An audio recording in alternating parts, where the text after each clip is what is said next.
is going to be the most important thing. And what that faith is built on as Christians, of course, is the Word, as we were praying.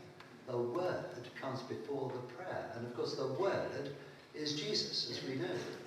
In the beginning was the Word, and the Word was with God, and the Word was God. And the Word became flesh and dwelt among us. What was Christmas about?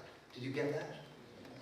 This extraordinary vulnerability of God in trying to get through to us human beings after hundreds and hundreds and hundreds of years, right the way through the history of the scriptures, and he had to send a baby, a vulnerable baby. The Word made flesh. The Word that is the truth of God. The Word that is the love of God. The Word that is the salvation that God gives us. That is at the heart of building our faith. That is the foundation of our faith.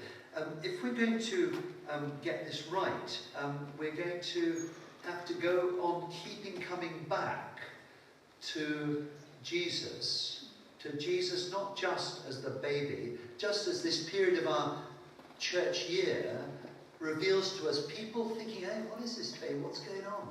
And tomorrow in some traditions we remember the wise men, the pagan people from far away coming to investigate this mystery, this revelation, this person, this baby. And what did they do? They gave him gifts worthy of a king. Gold, frankincense, and myrrh. Those were the signs. That's what Matthew uses those for. You can build up on all sorts of picture language there. But the main point is that this vulnerable baby in the middle of a colony that was dominated by Rome and by corrupt officials, that lost its way with God, this baby was given gifts for a king. And so we, if we're building our faith on Jesus, give him all the attributes, not just of a king, but of God. Divine power, divine mercy, divine truth.